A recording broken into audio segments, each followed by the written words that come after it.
নমস্কার। গতকাল শনিবারে আলোচনাটা করা হয়নি, তো আগের মঙ্গলবার বিভিন্ন অবতার পুরুষদের নিয়ে আলোচনা হচ্ছিল, তো কৃষ্ণকে নিয়ে আলোচনা করছিলাম।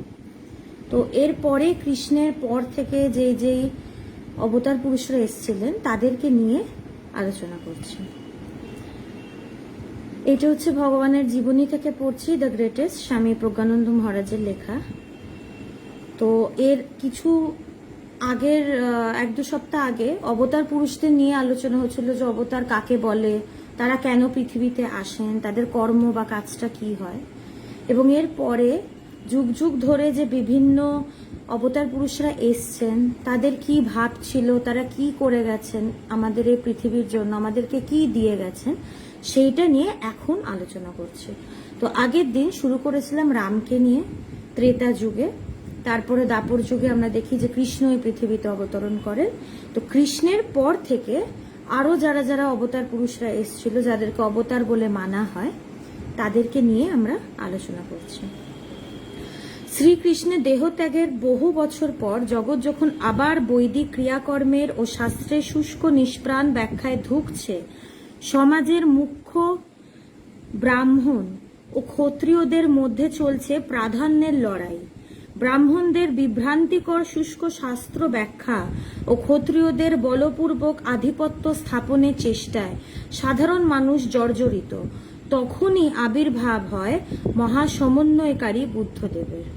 তো কি বলছে যে শ্রীকৃষ্ণের পরে, এটা যে শুধু এইখানে স্বামীজি লিখছেন তা না, যারা ইতিহাস চর্চা করেন, প্রাচীন ভারতের ইতিহাস নিয়ে যারা চর্চা করেছেন, তারা দেখেছেন যে এগুলোর প্রচুর প্রমাণ আছে, যে কি শ্রীকৃষ্ণ আমাদের জন্য একটা আদর্শ প্রতিষ্ঠা করে গেছিলেন, আমাদেরকে গীতা দিয়ে গেছেন কিভাবে একটা জীবন যাপন করতে হয়, এইটা তিনি বলে গেছেন।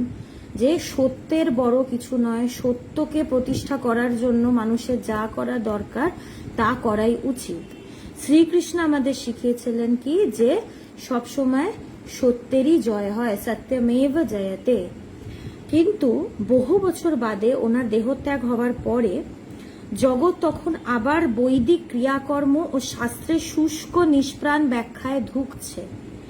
তো শুরুতে কি ছিল, আমরা যদি ঋগ বৈদিক যুগ দেখি, সেই সময় ঋষিমুনিরা যে উপদেশ দিতেন সেটা কিন্তু খালি একটার পর একটা শ্লোক আওড়াতেন, হ্যাঁ, যেটা পড়ে হয়তো মানুষ কিছুই বুঝছে না, বা ভীষণ বেশি বুদ্ধির যে জানার, আমরা জানি কি যে বেদান্ত একটা বুদ্ধির সাবজেক্ট, বেশ যুক্তি আছে, এটা নিয়ে ভাবা যায়, এটা নিয়ে অনেক বিশ্লেষণ করা যায়।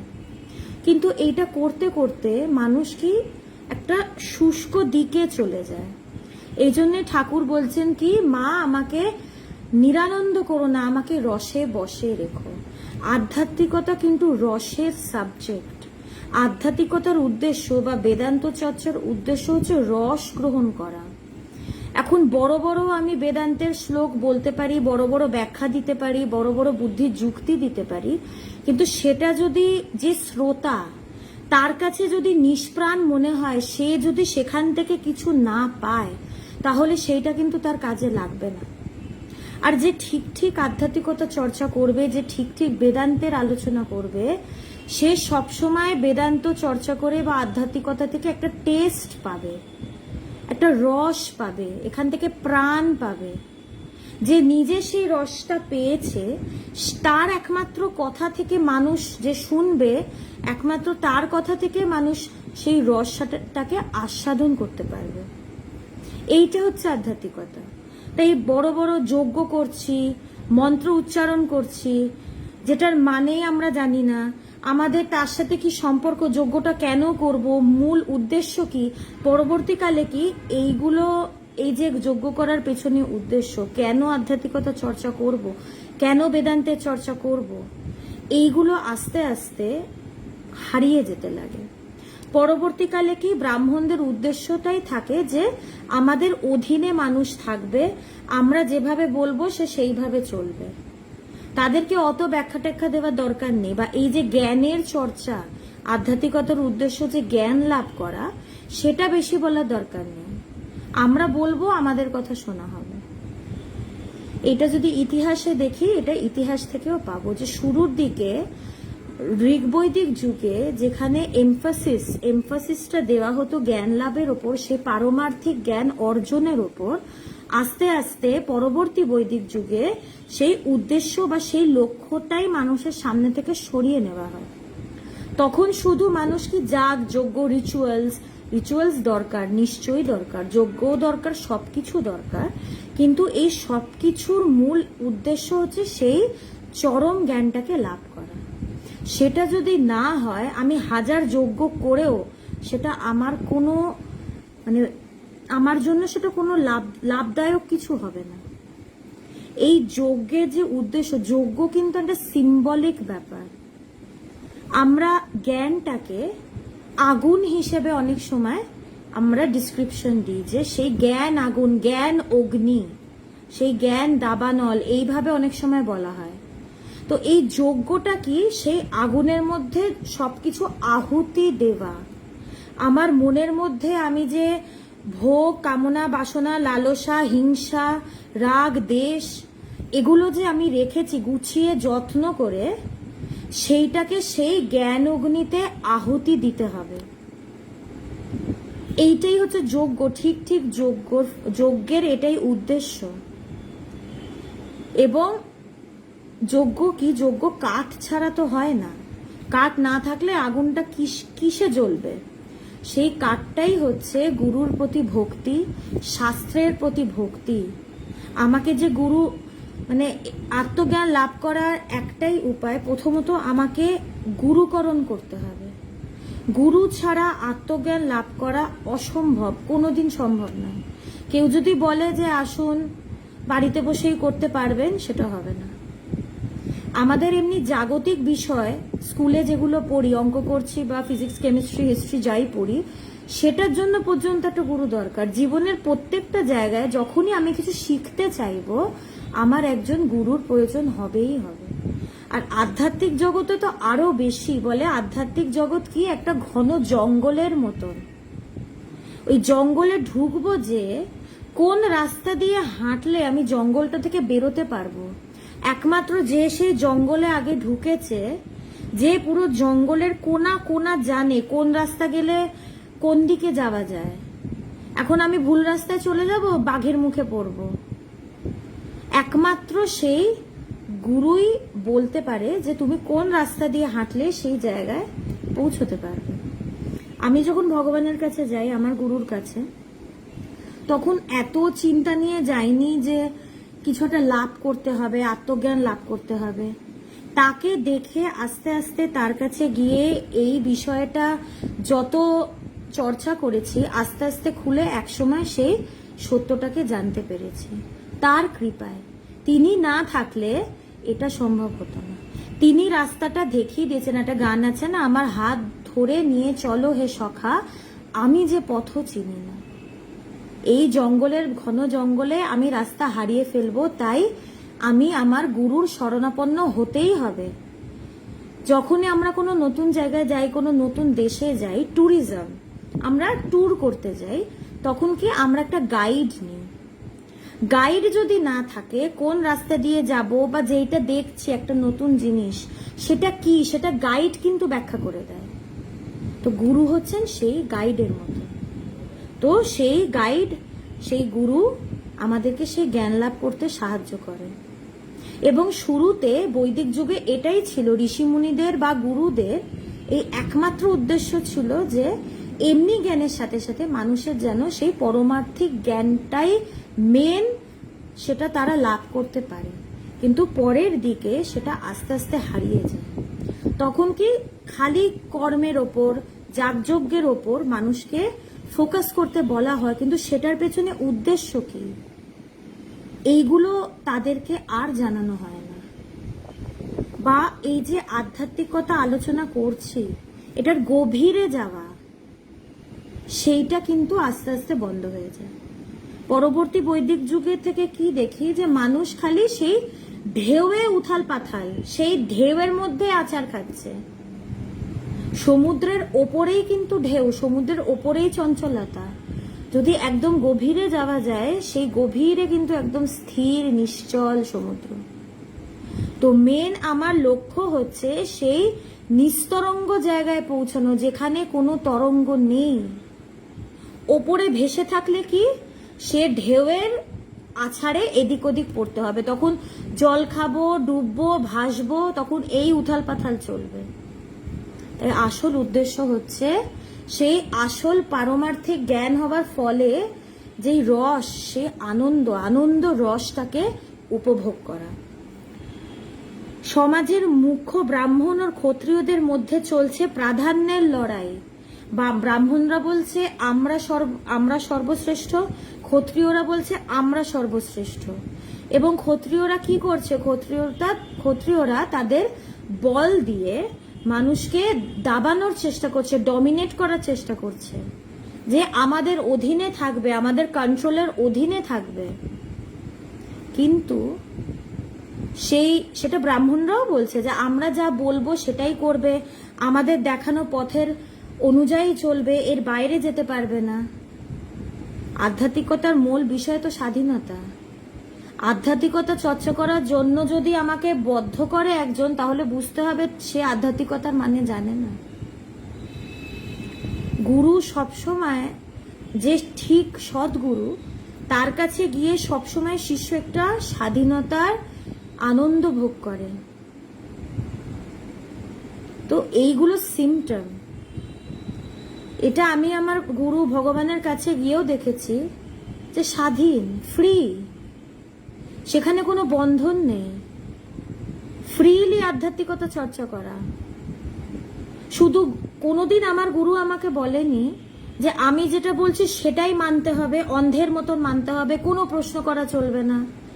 ভগবান সবসময় আমাকে একটা কথাই বলেছেন যে আমি যা বলবো সেটা হুট করে মানবি না, ওটাকে বিচার করবি, ভালো করে দেখবি যে কথাটা তোর কাজে লাগছে কিনা, তারপরে আমার কথা মানবি। আর যদি কোনোদিন দেখিস যে আমার থেকে আরেকজন কেউ ভালো আছে, তার কাছে চলে যাবি, আমার কাছে থাকার দরকার নেই। আমি সবসময় ভগবানের থেকে এটাই শুনেছি। তো এটা কি স্বাধীন? যদি দেখি একজন বলছে যে আমার কথা টো পালন করতে হবে, আমি যা বলবো তাই করতে হবে, কোনো প্রশ্ন করা চলবে না, চোখ বন্ধ করে মানতে হবে, তাহলে জানতে হবে সে আধ্যাত্মিকতা জানে না, সে ঠিক গুরু নয়। তো তখন এইটাই চলছিল যে মানুষকে হাতে নেওয়ার একটা প্রবণতা ব্রাহ্মণ এবং ক্ষত্রিয়দের মধ্যে চলে এসেছিল। ব্রাহ্মণদের বিভ্রান্তিকর শুষ্ক শাস্ত্র ব্যাখ্যা। বক্তা কিন্তু অনেকজন আছে পৃথিবীতে, অনেক মানুষ আছে যারা শাস্ত্র নিয়ে আলোচনা করে এবং প্রচুর ব্যাখ্যা দিতে পারে, কিন্তু কি করে বুঝবো যে তার ব্যাখ্যাটা ঠিক কিনা?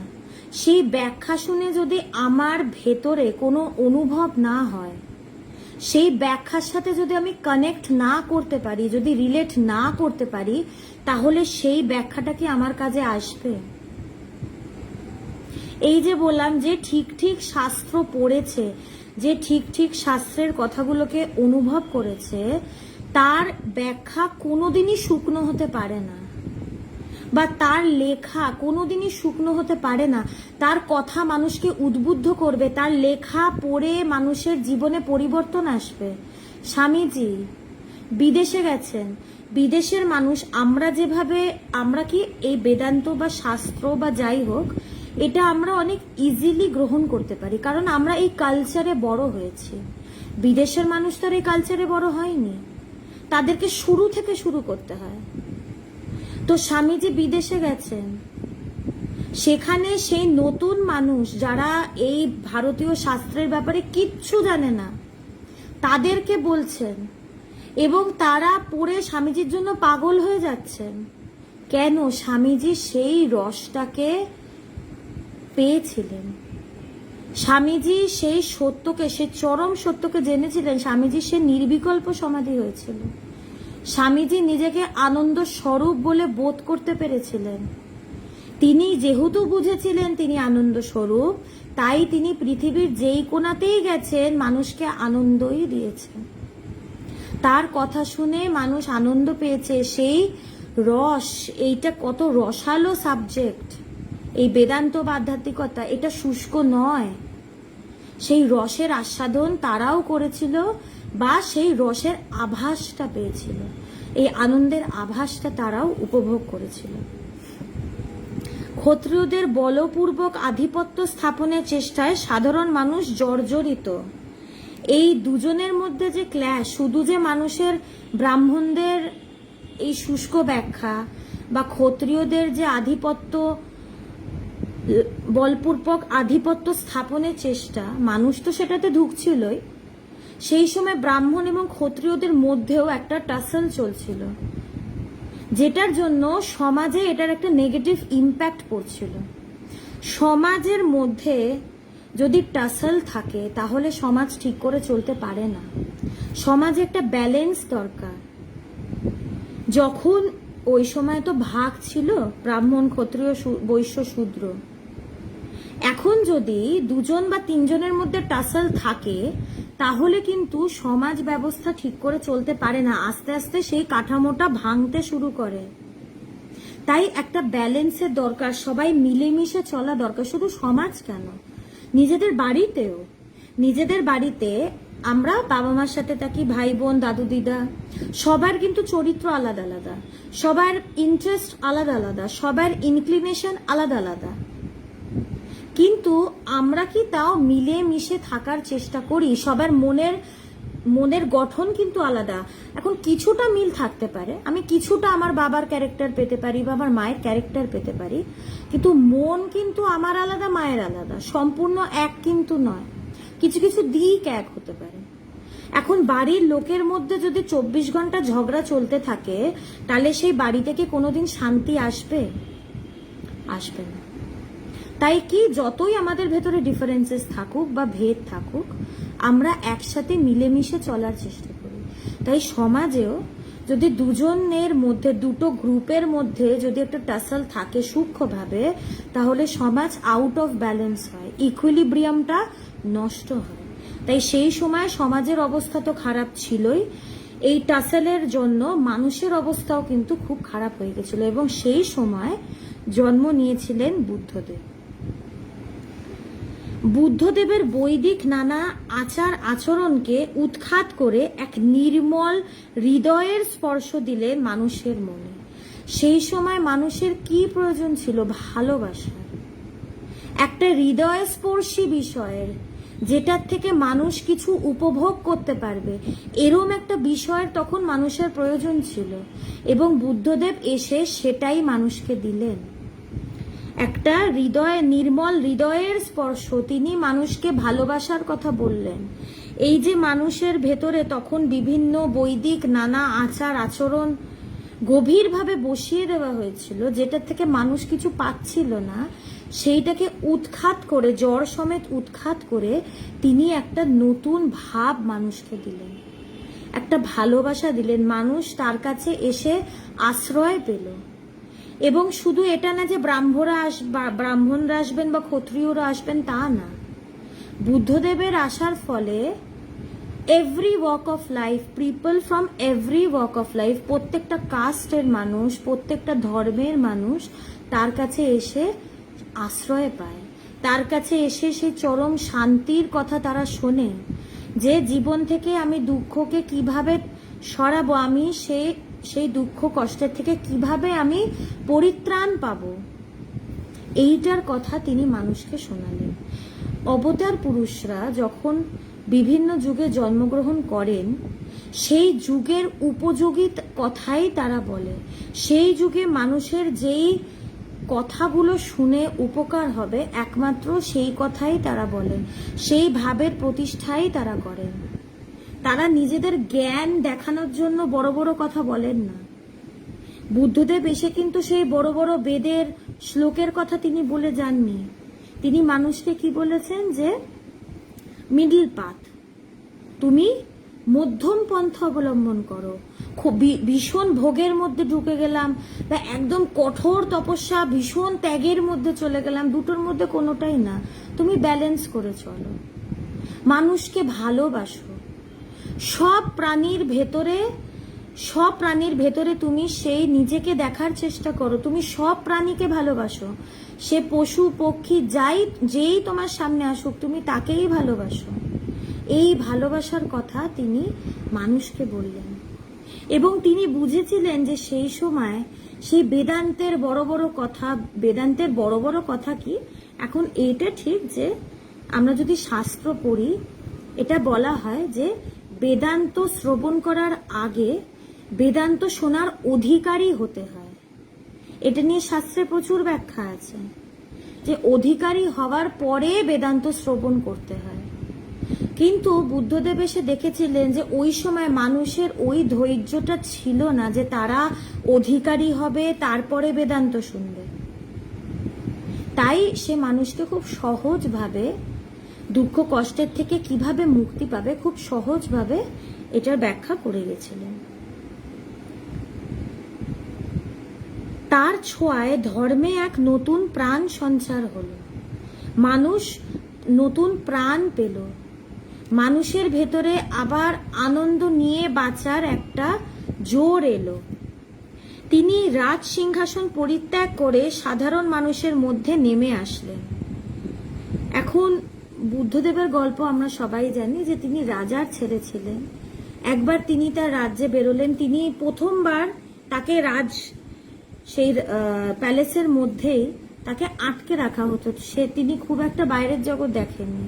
তিনি ভাবতেন কি সবকিছু ভালো, সবাই হয়তো এইভাবেই একটা ভোগের মধ্যে থাকতে পারে, আরামের মধ্যে থাকে। কিন্তু একদিন যখন সে তার রাজ্যকে দেখতে বেরোলো, তিনি দেখলেন কি যে চারিদিকে দুঃখ, রোগ শোক জরা ব্যাধি, রোগ মৃত্যু জরা ব্যাধি, তিনি এইগুলোকে দেখলেন। পার্থক্যটা আমাদের সাথে বুদ্ধদেবের একটা জায়গায় পার্থক্য, তিনি রোগ মৃত্যু জরা ব্যাধি দেখলেন এবং তার ভেতরে প্রশ্ন এলো যে এগুলো যদি পৃথিবীর একটা অঙ্গ হয়, এটাই যদি জীবন হয়, জীবনে রোগ আসবে, জরা ব্যাধি মৃত্যু তো ইনএভিটেবল, আসবেই আসবে, সেটাকে এড়িয়ে যাবার কোনো উপায় নেই। তো এটাই যদি জীবন হয় তাহলে মানুষ আনন্দে কি করে থাকবে? মানুষ তাহলে শান্তি কি করে পাবে? ওনার ভেতর একটা প্রশ্ন এলো যে শান্তি বলে তাহলে কি কিছু নেই? সত্য বলে কি তাহলে কিছু নেই? আমাদের কি এইভাবেই কাটাতে হবে? এখন আছি, দুদিন বাদে মৃত্যুর কোলে ঢলে পড়ব। তার ভেতরে এই প্রশ্নটা এলো। আমরাও কিন্তু রোগ মৃত্যু জরা ব্যাধি দেখি, কিন্তু আমাদের ভেতরে প্রশ্নটা আসে না।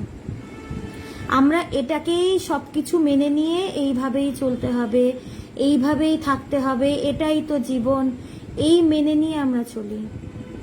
জীবনের এতে আমরা আমাদের গা ভাসিয়ে দিই, এই স্রোতে আমরা আমাদের গা ভাসিয়ে দিই। কিন্তু মহাপুরুষেরা, অবতার পুরুষেরা, এই যে আমরা স্রোতে ভেসে যাচ্ছি, নিজেদেরকে পাড়ে তুলতে পারছি না, সাঁতরে হচ্ছে না, হাবুডুবু খাচ্ছি, মহাপুরুষরা হাত ধরে টেনে টেনে আমাদেরকে উৎস মুখে নিয়ে যাবার চেষ্টা করেন, আমাদের উল্টো দিকে টানেন, সেই সত্যের দিকে টানেন।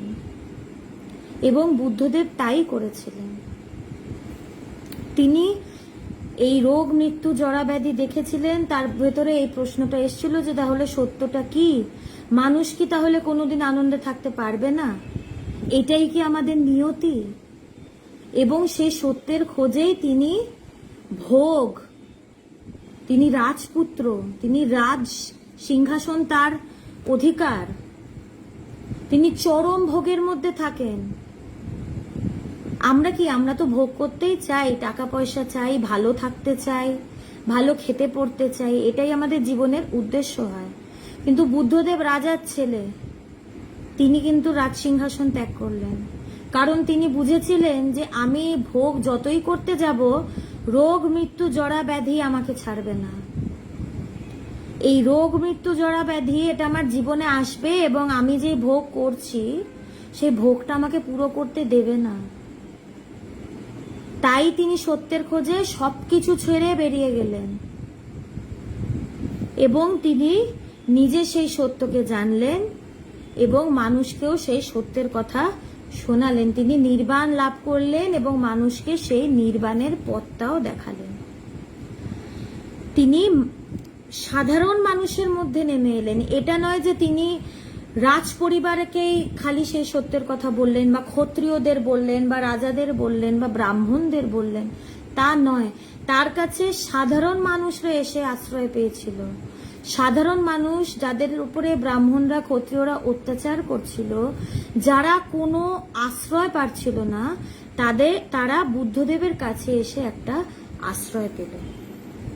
পুরোহিত কুল ও রাজাদের জ্বালায় ত্রস্ত মানুষদের হয়ে উঠলেন নতুন আশা। বুদ্ধদেব তাদেরকে একটা আশার আলো দেখালো।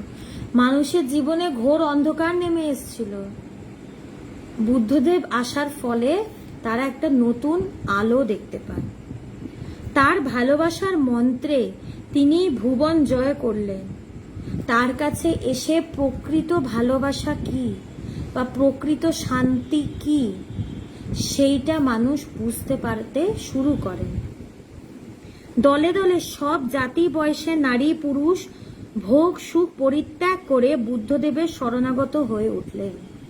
এর আগে আমরা কি দেখছি, যে দলে দলে জাতি বয়স নারী পুরুষ ভোগ সুখ পরিত্যাগ করে বিভিন্ন ধরনের মানুষ তার কাছে আসতে শুরু করে। কি না, সব জাতির মানুষ। তিনি চণ্ডাল, অচ্যুত, তিনি এইসব কিন্তু মানেননি। তিনি সবাইকে স্থান দিয়েছেন। তিনি ভালোবাসার কথা সবাইকেই শুনিয়েছেন। তিনি এটা বলেননি যে ভালোবাসার কথা ব্রাহ্মণদের বলবো আর শূদ্রদেরকে বলবো না। অঙ্গুলিমালের গল্প আমরা জানি। অঙ্গুলিমাল কি, সে দস্যু, ভয়ঙ্কর দস্যু। সে মানুষকে হত্যা করে। মানুষের আঙুল কেটে কেটে তিনি একটা মালা বানিয়ে তার গলায় ঝুলিয়ে রাখতেন। ওনার ভয়েতে, যেই জঙ্গলে উনি থাকতেন, অঙ্গুলিমালের ভয়েতে মানুষ সে জায়গা দিয়ে যাওয়াই বন্ধ করে দিয়েছিলেন। তিনি একটা, আমাদের কাছে কি অঙ্গুলিমাল পাপী, খুনি, নিষ্ঠুর, তিনি তাকেও শিষ্য হিসেবে গ্রহণ করলেন। এইটা হচ্ছে বুদ্ধ। তিনি সবসময় তার হৃদয়ের পরিচয় দিয়েছেন, তার হৃদয় কত বড়। তো তার কাছে সব জাতি, সব ধরনের মানুষ আসতে শুরু করে। ইনফ্যাক্ট নারীও। ব্রাহ্মণদের ওই সময় কি হয়েছিল, আমাদের কিন্তু পেট্রিয়ার্কিয়াল সোসাইটি, নারীদের ওপরে অত্যাচার। অবশ্য এখন যে শুধু নারীদের ওপরে অত্যাচার না, পুরুষদের ওপরেও বিভিন্নভাবে অত্যাচার হয়, সেটা না। সেই সময় নারীদের ওপরে অত্যাচার আমরা দেখেছি যে ঋগ্বৈদিক যুগে, এটা আমি বলছি না, এটা আমরা যারা ইতিহাস পড়েছি, এটা নিয়ে চর্চা করেছি, আমরা সবাই জানি যে ঋগ্বৈদিক যুগে গার্গেই, মৈত্রেয়ী, বিভিন্ন মহিলারা ছিল যারা সেই চরম জ্ঞান লাভ করেছিলেন, যারা পুরুষদের সাথে একভাবে তাল মিলিয়ে বেদান্ত চর্চা করতেন, সেই জ্ঞানের চর্চা করতেন। কিন্তু পরবর্তীকালে আস্তে আস্তে নারীদের থেকে এই অধিকারটা চলে যায়। নারীদের একটাই জীবন হয় যে সে বাড়িতে বাড়ি সংসার দেখবে, সে খুন্তি নাড়াবে। তাদেরকে আর সেই জ্ঞানের চর্চা করার অধিকার থেকে তাদেরকে বঞ্চিত করা হয়। কিন্তু বুদ্ধদেবের কাছে নারীরাও স্থান পায়। তার সঙ্গে নারী পুরুষ দুজনেই আশ্রয় লাভ করে। হিন্দুগণ বুদ্ধদেবকে 10 অবতারের এক অবতার বলে মনে করে, যে বিষ্ণুর যে 10টা অবতার তার মধ্যে একটা অবতার হচ্ছেন বুদ্ধদেব। এটা হিন্দুরা মনে করে। বুদ্ধদেবের উপদেশ ও সাক্ষাতে উদ্বুদ্ধ হয়ে বহু মানুষ তার মতাবলম্বী হয়ে উঠেছিল সত্য, কিন্তু তার উচ্চ আদর্শ তার ভক্তগণ যথাযথ গ্রহণ করতে অসমর্থ হলো। এই জন্যই কিন্তু আস্তে আস্তে ভারতবর্ষ থেকে বৌদ্ধ ধর্মের পতন ঘটল। এই জন্য আগে কিন্তু বৌদ্ধ ধর্ম ভীষণ প্রসিদ্ধ ছিল, ভীষণ প্রচলিত ছিল, মানুষ খুব সহজভাবে এটা গ্রহণ করেছিল। কিন্তু যত দিন গেল আমরা দেখলাম কি, যে বুদ্ধদেবের যে আদর্শ সেটা মানুষ গ্রহণ করেছিল ঠিকই, কিন্তু কিছু কিছু মানুষ, সব মানুষে গ্রহণ করতে পেরেছিল তা না, কিন্তু যারা গ্রহণ করতে পেরেছিল তাদের মধ্যেও একটা সমস্যা দেখা গেছিল, কি যে বুদ্ধদেবের আদর্শটাকে তারা মিস ইন্টারপ্রেট করেছিলেন, বা সেটা ঠিক ঠিক অর্থ তারা বোধ করতে পারেনি, যার জন্য কি একটা অন্যরকম চলে এলো, কি যে বুদ্ধ যেটা ঠিক ঠিক বলে গেছিলেন সেটার থেকে মানুষ ডাইভার্ট করতে থাকে, ডিফ্লেক্ট করতে থাকে, সরে যেতে লাগে, তার দেখানো পথ থেকে সেই পথভ্রষ্ট হতে থাকে মানুষ, সেই কথাগুলোর প্রকৃত অর্থ না বোঝার ফলে। সর্বজাতের মানুষ তাদের নিজস্ব সংস্কার দিয়ে বৌদ্ধ ধর্ম গ্রহণ করলো। তাদের নিজস্ব সংস্কার, তাদের যে নিজেদের পয়েন্ট অফ ভিউ, তাদের নিজেদের যেরকম মনের গঠন বা তাদের নিজেদের যেমন বুদ্ধি, সেইটা দিয়ে তাদের মতন করে তারা বৌদ্ধ ধর্মটাকে গ্রহণ করলো। প্রকৃত যে অর্থ সেটা না খুঁজে তাদের যে বুদ্ধি যেই অর্থটাকে বলছে তারা সেইভাবেই বৌদ্ধ ধর্মকে গ্রহণ করতে লাগলো। এবং বুদ্ধ যে পথটাকে দেখিয়ে গেছিলেন সেখান থেকে সরে গিয়ে, এবং সেই সময়ও তো বৌদ্ধ ধর্ম কিছু কিছু মানুষ প্রচার করছিল, সেই প্রচারকরা তাদের মতন করে এটার প্রচার করতে লাগলেন। তাই আস্তে আস্তে কি সেই সিস্টেমটা ভাঙতে শুরু করে। বুদ্ধ যে একটা সিস্টেম দিয়ে গেছিলেন সেটাতে একটা ভাঙন ধরে। কিন্তু মনের যথার্থ শুদ্ধিকরণ না করে উচ্চতম আদর্শে মনকে পরিচালিত করতে গিয়ে এক বিভৎস অনুষ্ঠান ও অশ্লীলতার শিকার হয়ে পড়ল এবং মানুষ যথার্থ সত্য সম্বন্ধে সন্দিহান হয়ে পড়ল। বুদ্ধ একটা উচ্চ আদর্শ তাদেরকে দিয়ে গেলেন, কিন্তু এই জন্য শাস্ত্রে আছে কি যে মন এবং বুদ্ধি শুদ্ধিকরণ না করে এই চর্চা করলেও এই চর্চাটাকে আমরা ধরে রাখতে পারবো না। তাই মন শুদ্ধি, বুদ্ধি শুদ্ধি এগুলো করা ভীষণ দরকার, শুদ্ধিকরণ করা ভীষণ দরকার। সেটা না করে আমি সেই তত্ত্বটাকে হয়তো পড়লাম, বুঝলামও, কিন্তু সেটার প্রকৃত অর্থ আমার কাছে স্পষ্ট হবে না। আমার মন যদি শুদ্ধ না হয়, সেটার যে গভীরে গিয়ে যে সেটার একটা চরম অর্থ আছে সেটাকে আমি বুঝতে পারবো না। এবং সেই সময় সেটাই হলো, বুদ্ধদেবের চলে যাওয়ার পরে তাদের যেহেতু মন শুদ্ধি হয়নি, তারা সেই প্রকৃত আদর্শটাকে নিজেদের জীবনে ধরে রাখতে পারল না। এবং সত্যের যে অনুসন্ধান, যেটা রাস্তাটা বুদ্ধ দেখিয়ে গেছিলেন, সেখান থেকে তারা মানুষ সেই পথ থেকে সরে গেল। এছাড়া বৈদিক ধর্মকে অস্বীকার করার ফলে বিভিন্ন ছোট ছোট গোষ্ঠীর উদ্ভব হয়েছে। এখন আমরা জানি কি যে বৌদ্ধ ধর্মে খালি শ্বেতাম্বর, দিগম্বর, হীনায়ানা, মাহায়ানা খালি এই দুটোই আছে, সেটা কিন্তু নয়। বুদ্ধ এই যে বুদ্ধিস্ট যে ধর্মটা, সেটার মধ্যে প্রচুর গোষ্ঠী আছে, প্রচুর সেক্টস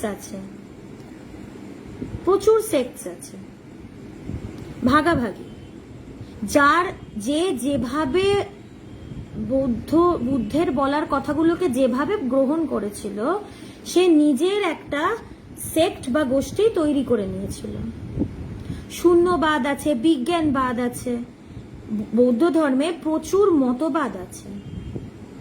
তো যেভাবে সেই তত্ত্বটাকে গ্রহণ করেছিল, যেভাবে বুঝেছিল, যেভাবে অনুভব করেছিল, সেইভাবেই কিন্তু এক একটা ভাগ হতে থাকে, এক একটা গোষ্ঠী হতে থাকে বুদ্ধ ধর্মে। বহু রকম দেবতা, নানাবিধ মন্দির, উপাসনা পদ্ধতির আবির্ভাব হয়েছিল। যেভাবে ঠাকুরের তো কথা আছেই, যত মত তত পথ। তো যার যত মতবাদ, সে সেরম ভাবে পথ সে দেখালো মানুষকে। বিভিন্ন আচার আচরণ, বিভিন্ন কথা, তাদের নিজস্ব কিছু কথা, বিভিন্ন বিধি, দেবতা, তাদেরকে কি করে উপাসনা করতে হবে, বিভিন্ন পদ্ধতি, এক একটা পথে এক একটা পদ্ধতি তারা মানুষকে বলল। তেমনি এক ভয়ঙ্কর দিশাহীনতার যুগে আগমন হলো জগৎগুরু শঙ্করাচার্যের। মানুষ তখন দিশা হারিয়ে ফেললো। বৌদ্ধ ধর্ম খুব প্রচলিত হয়েছিল, কিন্তু আস্তে আস্তে যখন মানুষ সেই ঠিক প্রকৃত অর্থ না বুঝে সেটার ওপরে যে আচার আচরণ, বিধি, উপাসনা, এইগুলোতে যখন বেশি ঢুকে যেতে লাগলো, তখনই কিন্তু মানুষ পথভ্রষ্ট হলো। তাদের সত্য থেকে তারা মুখটাকে ঘুরিয়ে নিলেন, আসল জায়গা থেকে তারা মুখটাকে ঘুরিয়ে নিলেন, তারা দিশা হারিয়ে ফেললেন। এবং এতগুলো পথ, এতগুলো গোষ্ঠী হবার ফলে তারা কোন দিকে যাবে, কোনটাকে মানবে, কোনটাকে তারা অনুসরণ করবে, তারা দিশা হারিয়ে ফেললো। সেই সময় আবির্ভাব হলো আদি শঙ্করাচার্যের। তাকে শিবের অবতার বলা হতো। এবং ওই সময় প্রথমে কি হলো, হিন্দু ধর্মে এই যে ব্রাহ্মণদের যে অত্যাচার, সেখান থেকে মানুষকে বাঁচিয়ে তুললেন বুদ্ধদেব একটা নতুন ভাব দিয়ে।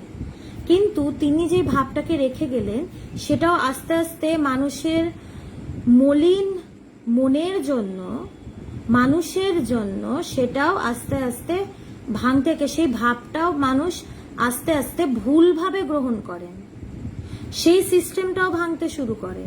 এবং যখন সেই ভাঙনের সময় আসেন আদি শঙ্করাচার্য, তখন আস্তে আস্তে কিন্তু বৌদ্ধ ধর্মের এই যে প্রসার, বৌদ্ধ ধর্মের যে একটা গ্র্যাভিটি, সেটা কমতে থাকে। শঙ্করাচার্য এসে কি করেন, তিনি আবার হিন্দু ধর্মকে পুনঃপ্রতিষ্ঠান করেন। দেখি যে শঙ্করাচার্য কি করেছেন। অসাধারণ মেধা ও প্রতিভার অধিকারী এই দক্ষিণী ব্রাহ্মণ মাত্র 16 বছরের মধ্যে বেদাধ্যয়ন, সন্ন্যাস, গুরুসঙ্গ, সিদ্ধি লাভ ও আধ্যাত্মিক গ্রন্থ রচনার কাজ শেষ করে ফেললেন। এইটা পড়ে আমার নিজেকে নিয়ে খুব লজ্জা লাগছে যে আমার এত বয়স হয়ে গেছে, তিনি 16 বছর বয়সে এগুলো সব করে নিয়েছিলেন। আমরা তো বুড়ি হয়ে গেছি। কি বলছেন যে তিনি দক্ষিণে জন্মগ্রহণ করেছিলেন, সাউথ ইন্ডিয়ায় তার জন্ম। তার অসাধারণ মেধা এবং প্রতিভা, মাত্র 16 বছর বয়সে তিনি বেদ অধ্যয়ন করেন, তিনি গুরুসঙ্গ করেন, গুরুর থেকে সে চরম জ্ঞান লাভ করেন, তিনি সিদ্ধি লাভ করেন, তিনি সন্ন্যাস নেন এবং আধ্যাত্মিক গ্রন্থের রচনাও করে নিলেন 16 বছর বয়স। আমরা 16 বছর বয়সে কি করেছি? কিছুই করিনি। দিস ইজ পসিবল, এই জন্যই তো তাদেরকে অবতার বলা হয়, তাদের দ্বারা এটা পসিবল। তাদেরকে দেখে এই জন্য অবতারদের কথা পড়লে আমাদের ভেতরে একটা ইন্সপিরেশন আসে, মহাপুরুষদের কথা পড়লে আমাদের ভেতরে একটা ইন্সপিরেশন আসে। This is why it is possible, কারণ তারা অবতার পুরুষ, তারা একটা অদ্ভুত, তারা সেই শক্তি স্বরূপ, সেই শক্তি নিয়ে তারা জন্মান। এই জন্যই তাদের সাথে আমাদের একটা পার্থক্য আছে। কিন্তু তিনি করেছিলেন, তার মানে কি আমরা করতে পারবো না? 16 বছর বয়সে পারিনি, আরো তো পুরো জীবনটা পড়ে তখন করব। 16 বছর বয়সেই করতে হবে তা তো নয়, করাটা আসল। সে যখনই করি, যাতে করতে পারি, যাতে আমরা গুরুর কাছে যেতে পারি, গুরুসঙ্গ করতে পারি, বেদ নিয়ে চর্চা করতে পারি, সেই সাধনা যেন আমরা করতে পারি, আমরা যেন আমাদের যেন সেই সিদ্ধি লাভ হয়। সন্ন্যাসটা অপশনাল, সেটা কোনো ব্যাপার না। যে নিতে চায় সে নিতে পারে, যে নিতে চায় না সে নেবে না, এটাতে কিচ্ছু এসে যাবে না। সিদ্ধি লাভটা আসল। আমি সন্ন্যাস নিলাম কি নিলাম না এটা ফ্যাক্টর না। প্রচুর মানুষ সন্ন্যাস নেয়, কিন্তু সবাই কি সিদ্ধি লাভ করতে পারে? পারে না। সন্ন্যাস কিন্তু একটা অবস্থা, সম্যক রূপে অজ্ঞান নাশ। সন্ন্যাস কিন্তু শুধু বাইরের কাপড়টা বোঝায় না। যার সম্যক রূপে অজ্ঞান নাশ হয়েছে তিনিই সন্ন্যাসী। তিনি গেরুয়া পড়ছেন না বলে তিনি সন্ন্যাসী নয় তা কিন্তু নয়। সিদ্ধি লাভটা আসল, এবং আমরা যেন সেটা করতে পারি। 16 বছর না হয়ে যেন 60 বছরে গিয়ে হয়, যেন হয়। কিন্তু তিনি 16 বছর বয়সে সব কাজ সেরে ফেলেছিলেন। সিদ্ধি লাভের পর শুধু সিদ্ধি লাভে শেষ না, বহু গ্রন্থও রচনা করে ফেলেছিলেন। শঙ্করাচার্যের কমপ্লিট, যেমনি স্বামীজির কমপ্লিট ওয়ার্কস পাওয়া যায়, শঙ্করাচার্যেরও একটা সংকলন পাওয়া যায়, দিক দৃশ্য বিবেক, ওটা আলাদা করেও পাওয়া যায়, বিবেক চূড়ামণি। এবং শঙ্করাচার্য খুব সহজভাবে এই যে বেদান্ত, যারা বিবেক চূড়ামণি পড়েছে তারা দেখেছে কি খুব সহজভাবে স্টেপ বাই স্টেপ কিভাবে এগোবো আধ্যাত্মিক পথে, কি করতে হবে, কিভাবে বিচার করব, তিনি সব বলে গেছেন। আমাদের আধ্যাত্মিক পথে চলতে চলতে যা প্রশ্ন আসে তিনি সব প্রশ্নের উত্তর দিয়ে গেছেন। কিন্তু সমস্যাটা হচ্ছে আমরা এগুলো পড়াশোনা করি না, এগুলো নিয়ে চর্চা করি না, তাই আমাদের কাছে সমস্যাই খালি থাকে, সমাধানটা আসে না। তিনি 16 বছর বয়সে তিনি এগুলো সব করে ফেললেন। তিনি বেদের, উপনিষদ, শ্রীমদ্ ভগবদ গীতা, ব্যাসদেবের ব্রহ্মসূত্রের ব্যাখ্যা ও আরো বহু আধ্যাত্মিক গ্রন্থ রচনা করে বৈদিক ধর্মের মূল যে অদ্বৈতবাদ, যা এক ব্রহ্ম ছাড়া দ্বিতীয় কোনো বস্তুর অস্তিত্ব স্বীকার করে না, সেই অদ্বৈতবাদক সুপ্রতিষ্ঠিত করলেন। এবং সেই সময় কি ছিল, বৌদ্ধ ধর্ম সেটা এই প্র্যাকটিস সাধনার থেকে সরে গিয়ে একটু কর্মমুখী হয়ে পড়েছিল। এবং শঙ্করাচার্য যখন সেই সময় আসে, তখন কর্মযোগের ভীষণ প্রাধান্য ছিল ভারতবর্ষে, কর্মযোগের ভীষণ প্রাধান্য ছিল। তাই সেই সময় এসে শঙ্করাচার্য কি করলেন, শঙ্করাচার্য বেদ, উপনিষদ, শ্রীমদ্ বেগুনা, আমাদের প্রধান গ্রন্থ, প্রধান শাস্ত্র, প্রস্থানত্রয় যেটাকে বলা হয়, শ্রীমদ্ ভগবদ গীতা, ব্যাসদেবের ব্রহ্মসূত্র, এগুলো ব্যাখ্যা করলেন, এগুলোর উপরে টিকা দিলেন, ব্যাখ্যা করলেন, কি খুব সহজভাবে ব্যাখ্যা করলেন। কারণ বৌদ্ধ ধর্মের ফলে মানুষ হিন্দু ধর্মের যে আমাদের যে শাস্ত্র চর্চা, আলোচনা, এগুলোর থেকে অনেকটা সরে গেছিল। তাই সেগুলোকে, সেই আগের যে কালচার, আগের যে ট্র্যাডিশন, সেইটাকে ফিরিয়ে আনার জন্য তিনি খুব সহজভাবে এই ভগবদ গীতা, এগুলোর যে প্রকৃত অর্থ, এমনি ব্যাখ্যা দিয়ে যে তিনি নিজের জ্ঞানের প্রদর্শন করলেন তা নয়, বা নিজের পাণ্ডিত্য দেখালেন তা নয়, প্রকৃত অর্থটা দিয়ে গেলেন। যে সারাংশটা কি, সারাংশ, সামারি, মানে সার অংশ, তার মূল এসেন্সটা কি, এইটা আবার তিনি মানুষের মাঝখানে দিয়ে গেলেন। এবং নিজস্ব তিনি প্রচুর গ্রন্থ রচনা করলেন। তিনি অদ্বৈতবাদ, সে জ্ঞান যোগটাকে আবার প্রতিষ্ঠা করে গেলেন। এবং ওই সময় সিস্টেমটা কি ছিল, একটা মতবাদ প্রতিষ্ঠা করার জন্য আর একটা মতবাদকে কাটতে লাগতো। সেই সময় তর্কটাই ছিল সিস্টেম। হয়তো তখন কর্মের খুব প্রাধান্য, তাই সেই মতবাদ, সেই কর্মযোগটা যে প্রচার করছে, কর্মযোগের যিনি গুরু, তার সাথে আমি যদি জ্ঞানযোগটাতে প্রতিষ্ঠা করতে চাই, সেই গুরুর সাথে আমাকে তর্ক করতে হবে, ডিবেট। তর্ক বলতে কুতর্ক সেটা বলছে না, ডিবেট বলছে। এবং আমি যদি সেই তর্কে যদি বিজয়ী হই, তাহলেই একমাত্র আমি আমার মতবাদটাকে প্রতিষ্ঠা করতে পারবো। এবং এই সিস্টেমটা খুব দরকার, কারণ এমনি এমনি একটা মতবাদ বলে যাব, মানুষ অন্ধভাবে বিশ্বাস করবে তা নয়। যুক্তি দিয়ে আমাকে প্রতিষ্ঠা করতে হবে যে কেন আমার মতবাদটাকে আমি সর্বশ্রেষ্ঠ বলছি। এবং শঙ্করাচার্যের জীবনে একটা ঘটনাও আছে। ওই সময় কর্মযোগের প্রধান যিনি প্রোপাউন্ডার ছিলেন, সেটা ছিলেন মণ্ডন মিশ্র। অনেকজন হয়তো গল্পটা জানেন, তো আবার বলছি। মণ্ডন মিশ্র হচ্ছেন প্রধান প্রচারক, এবং শঙ্করাচার্য তার কাছে এসেছিল সেই অদ্বৈত বেদান্ত প্রতিষ্ঠা করতে। তিনি তার আগে তার তর্ক দিয়ে প্রচুর প্রচুর প্রচারক যারা ছিল তাদেরকে পরাজিত করেছিলেন। শেষে তিনি মণ্ডন মিশ্রের কাছে আসেন, এবং ওই সময় একটা নিয়ম ছিল কি, আমি যদি কারোর কাছে পরাজিত হই, আমাকে তাকে গুরু হিসাবে মানতে হবে, নিজেকে সারেন্ডার করতে হবে, এবং সেই মতবাদটাকে ঠিকভাবে বুঝতে হবে, তার শিষ্যত্ব গ্রহণ করে। এটা ছিল সিস্টেম। তো শঙ্করাচার্য এবং মণ্ডন মিশ্র দুজনে তর্কে বসেছে, এবং সেই তর্কটাকে তো জাজ করার একটা লোক দরকার, যে তর্কটা ঠিক হচ্ছে কিনা, বা তর্কতে কে জিতলো। যারা তর্ক করছে তারা তো বলতে পারে না, হ্যাঁ আমি ভালো পয়েন্ট বলেছি, আমি জিতে গেলাম।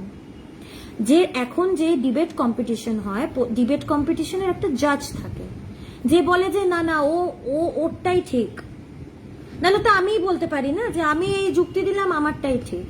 তাই একটা জাজ লাগে, কিন্তু সেই জাজকে নিউট্রাল হতে হয়, নিউট্রাল হতে লাগে।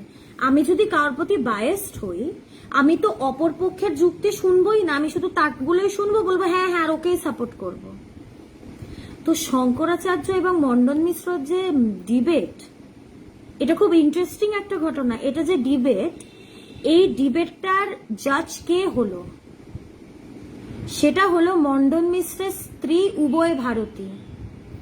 এখন শুনে মনে হবে যে মন্ডন মিশ্রের স্ত্রী, তার মানে তো তিনি তার স্বামীকেই সাপোর্ট করবে।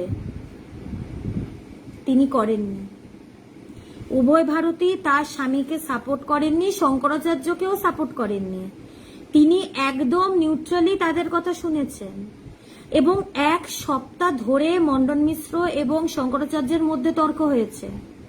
এক সপ্তাহ পরে কিছুতেই মানে কেউ হার মানছে না, কিছুতেই কেউ কাউকে হারাতে পারছে না, দুজনের একদম সমান সমান টক্কর। কিন্তু এইভাবে তো দিনের পর দিন চলতে পারে না, একটা তো কনক্লুশনে আসতে হবে। তো কিভাবে বিচার করলেন উভয় ভারতী, মন্ডন মিশ্রের স্ত্রী, তিনি কিভাবে বিচার করলেন? আমরা থাকলে কি করতাম? আমার স্বামী জিতে গেছে। তিনি কি করলেন? তিনি যখন দেখছেন যে কেউই হার স্বীকার করছে না, তিনি দুজনের গলায় মালা পরিয়ে দিলেন। মন্ডন মিশ্রের গলাতেও পরালেন, শঙ্করাচার্যের গলাতেও পরালেন। এবং তিনি দেখলেন যে কার মালা কতটা শুকিয়েছে। তিনি দেখলেন যে মন্ডন মিশ্রের মালাটা শঙ্করাচার্যের মালার থেকে বেশি শুকনো। তিনি তখন বললেন যে এই ডিবেটে জিতেছেন শঙ্করাচার্য। কেন বললেন? কিভাবে বিচার করলেন? এখন শঙ্করাচার্য বা মন্ডন মিশ্র, কর্মযোগ হোক বা জ্ঞানযোগ হোক, দুটোর উদ্দেশ্যই কিন্তু সেই পরমার্থ লাভ করা। কর্মযোগের উদ্দেশ্য কর্ম করে জীবন কাটানো নয়, সেটা একটা পথ। জ্ঞানযোগটাও একটা পথ। জ্ঞানযোগে মানুষ বিচার করে সত্য লাভ করে, কর্মযোগে কর্মকে অবলম্বন করে সেই সত্যকে লাভ করে। সেই লক্ষ্যটা আসল, সত্য বস্তুকে জানা। এবং যে সেই সত্যকে জানবে তার মেন প্রাইমারি ক্যারেক্টারটাই হবে সে শান্ত হবে, সে স্থির হবে, তার ভেতরে সবসময় সেই জ্ঞান অগ্নি জল করে জ্বলবে, সে চঞ্চল হবে না। তিনি মালাটা কেন গলায় পরালেন? যখন আমরা তর্ক করি বা কথা বলি তখন আমাদের ভেতরে একটা হিট সৃষ্টি হয়। যখন চেঁচামেচি করি বা ঝগড়া করি তখন কি দেখি যে কেমনি ভেতরটা গরম লাগছে, মাথা ঝিমঝিম করছে, মাথা ব্যথা করছে, জোরে জোরে নিঃশ্বাস ফেলছি। শরীরের সাথে কিন্তু একটা কানেকশন থাকে।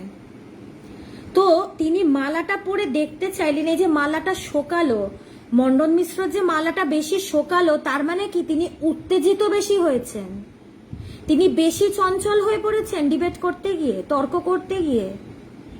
এই যে তিনি উত্তেজিত হয়ে কথা বলছেন, তার শরীরে তো একটা হিটের সৃষ্টি হচ্ছে, সেই হিটের জন্যই তার মালাটা শুকিয়েছে। কিন্তু শঙ্করাচার্য অতটা উত্তেজিত হননি, তাই তার মালাটা কম শুকিয়েছে।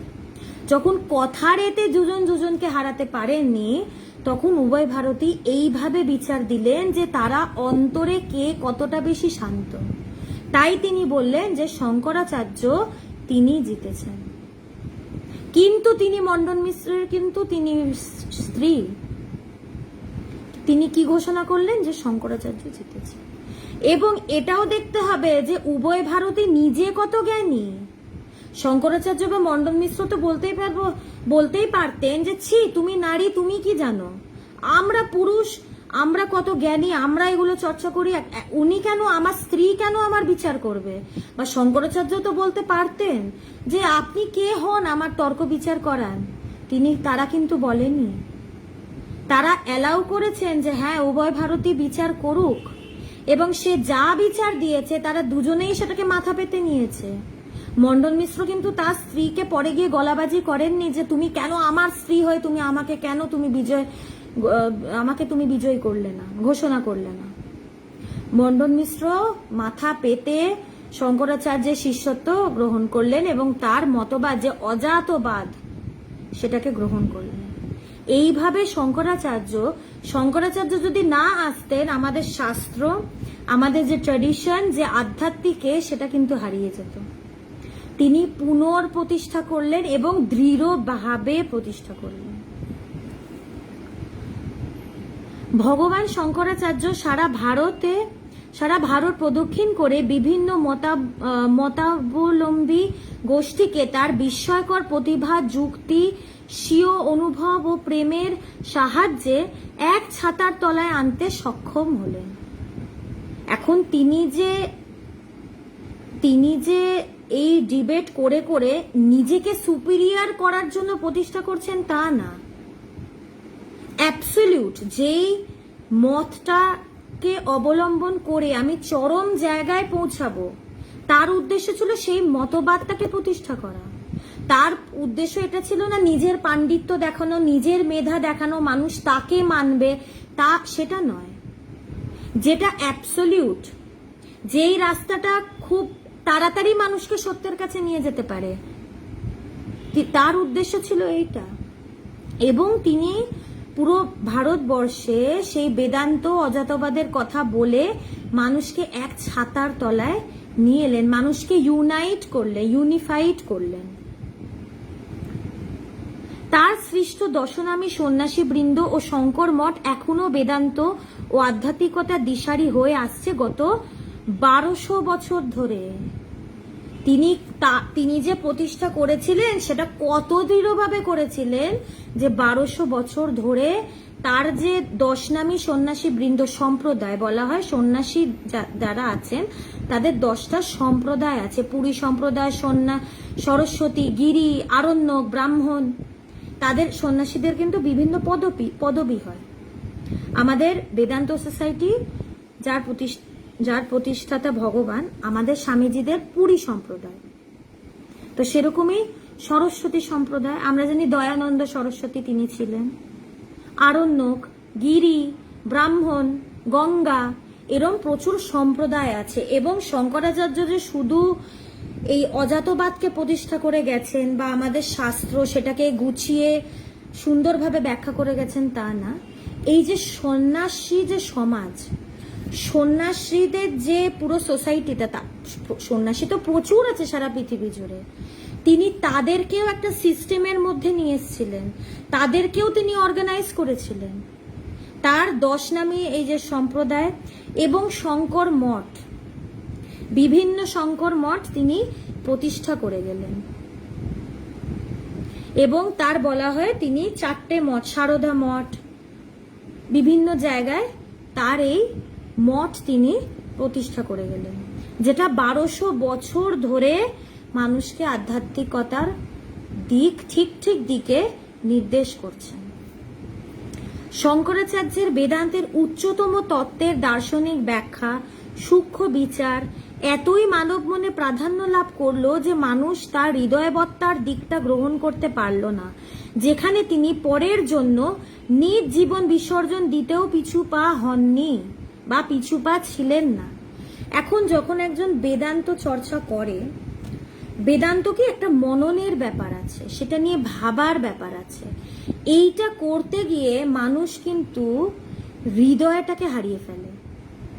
ভগবান আগে বলতেন যে বেদান্ত নিয়ে বেদান্তের কচকচি করবি না, বেদান্তটাকে বুদ্ধির বিষয় করবি না, যে তর্ক করছি করছি সেটা করবি না। বেদান্ত একটা ভালোবাসার ব্যাপার আছে। গুরু যে বেদান্ত শোনাচ্ছে সে তো খালি শিষ্যকে মনন করতে বলছে না, সে একটা ভালোবাসা দিয়ে শিষ্যকে বোঝাচ্ছে এবং শিষ্যকে একটা ভালোবাসা নিয়ে সে বেদান্ত বিষয়ের প্রতি একটা ভালোবাসা নিয়েই কিন্তু সে গ্রহণ করছে। এই জন্যই তো ঠাকুর তো সে চরম জায়গায় প্রতিষ্ঠিত। তিনি কেন মাকে বলছেন যে মা আমাকে নিরানন্দ করিস নে, আমাকে রসে বসে রাখিস। যদি কেউ বলে যে আমি জ্ঞান লাভ করেছি এবং তারপর যদি দেখে যে সে খালি বড় বড় শ্লোকের কথা বলে যাচ্ছে, আওড়ে যাচ্ছে, তার মানে বুঝতে হবে সে ঠিক জ্ঞান লাভ করেনি। এই বিষয়টার ভিত্তি হচ্ছে প্রেম বা ভালোবাসা। শঙ্করাচার্য বেদান্তর সেই চরম কথা মানুষের কাছে দিয়ে গেলেন, কিন্তু মানুষ পরবর্তীকালে এটাকে হৃদয়ের বিষয় না করে বুদ্ধির বিষয় করে ফেলে। তিনি ভুলে যান যে শঙ্করাচার্য তার সবকিছু ছেড়ে তিনি পায়ে হেঁটে সারা ভারতবর্ষ ঘুরলেন।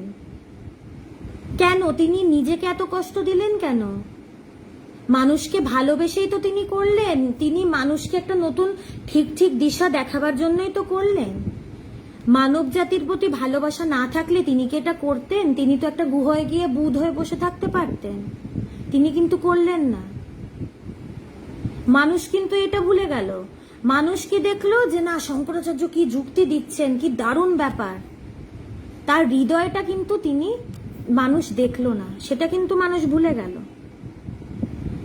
যদিও তিনি সর্বধর্ম ও সকল বর্ণের মানুষকেই ভালোবাসতেন, কিন্তু আধ্যাত্মিক জ্ঞানের অধিকারী হিসেবে ব্রাহ্মণ ও সন্ন্যাসীদের প্রাধান্য দেওয়া, নিজে নিষ্ঠাবান কট্টর অদ্বৈত বৈদান্তিক সন্ন্যাসী হওয়ায় জগৎ সমাজ ব্যবহারিক জীবনের প্রতি ঔদাসীন্য প্রদর্শন এবং চলতি ভাষাকে উপেক্ষা করে সংস্কৃত ভাষায় উপদেশ দানের জন্য তার প্রদত্ত অমৃত থেকে বঞ্চিত থেকে গেল সাধারণ মানুষ।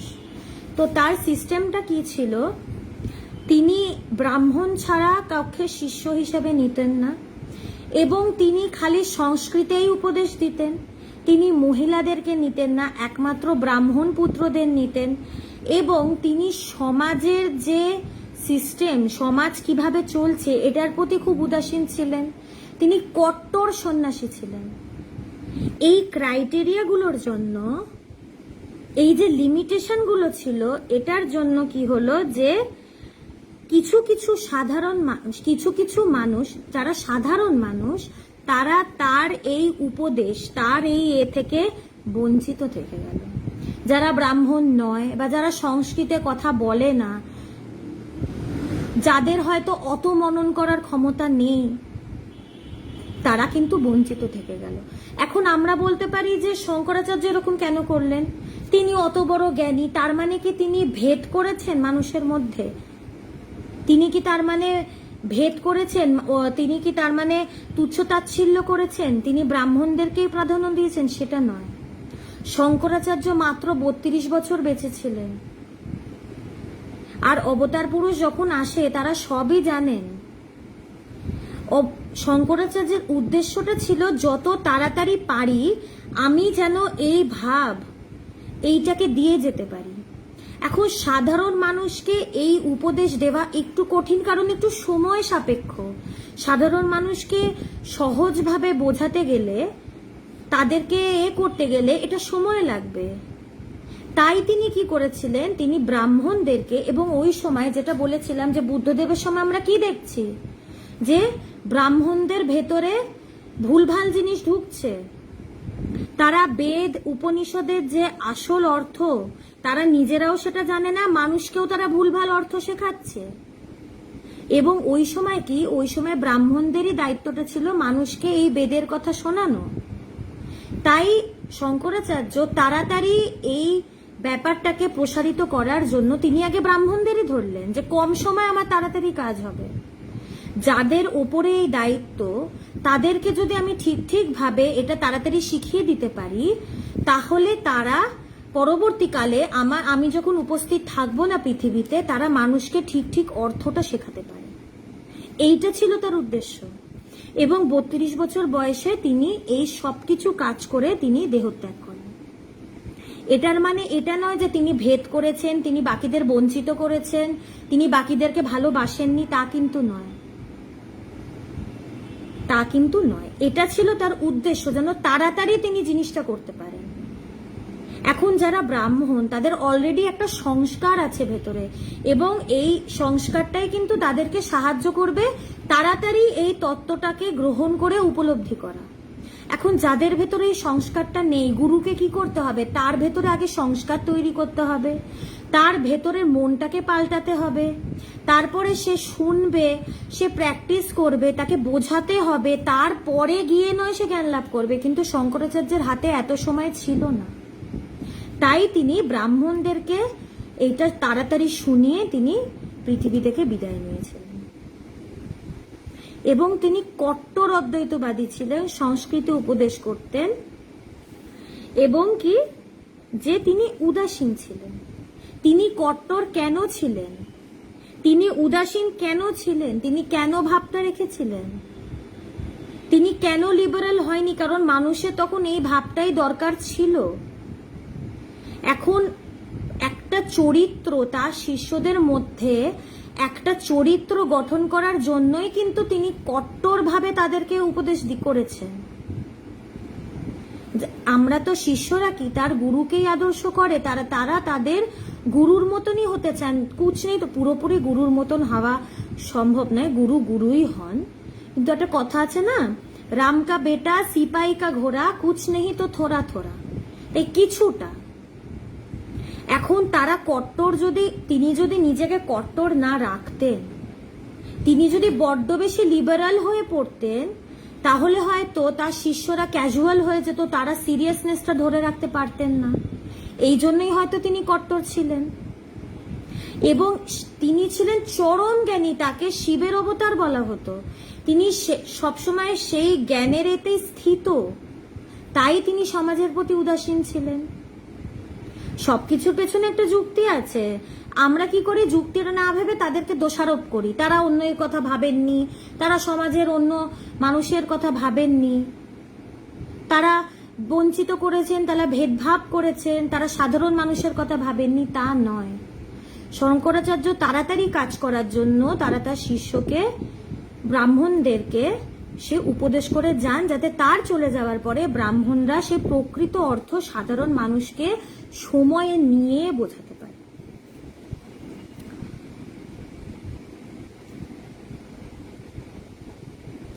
এখানে তারপরে কি বলছে যে শঙ্করাচার্যের তত্ত্ব নিয়ে থাকলেন কিছু পণ্ডিত, ব্রাহ্মণ ও সন্ন্যাসী বৃন্দ।